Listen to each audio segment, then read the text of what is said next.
De straat heeft geen genade voor de zwakken.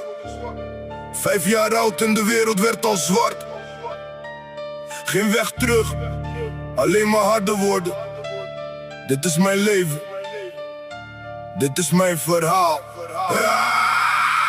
Ik was pas 5 toen de eerste kogel viel. Een flits van staal, een gat in iemands ziel.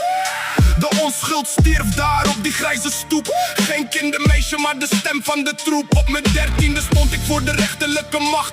16 zaken, diepe duisternis in de nacht. En veel plegen genoemd, de kogel was al door de kerk. Voorwaardelijke cel was toen mijn dagelijkse werk. Drugs, geld en geweld, dat is alles wat ik ken. Ik kan niet vluchten voor de man die ik nu ben. Van de jeugdgevangenis naar de zware straat. Het is te laat voor spijt, het is te laat voor de staat. Explosieven bij de deur, kruiddamp in de wind. Vergeten is de droom van het kleine kind. 15 jaar oud en de dokter schreef het op. Psychopaat, geen remmen meer in mijn kop. Mishandelingen zwaar, de woede zat te diep. Terwijl de rest van de wereld rustig sliep. 19 jaar, mijn eerste schietpartij begon. Geen genade onder de hete middagzon. In knieën geboord, marteling in een donkere schuur. Zijn keel werd doorgesneden in dat allerlaatste uur. Drugs, geld en geweld, dat is alles wat ik ken.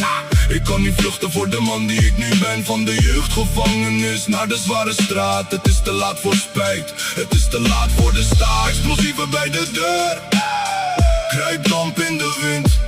Vergeten is de droom van het kleine kind. 20 jaar en de ponypakjes gingen rond. Coke en amfetamine, de handel was gezond. Dealers kochten in, de zakken werden zwaar. Laten bij de motorclub, het echte gevaar. Kogelvrije vesten schieten op elk raam.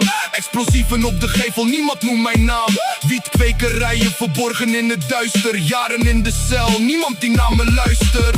Alleen de muren weten wat ik heb gedaan. In deze koude wereld blijf ik eenzaam staan. Alles wat ik ken is de pijn en het bloed. Het is de enige weg die ik bewandelen moet. Ja, alles wat ik ken. Alleen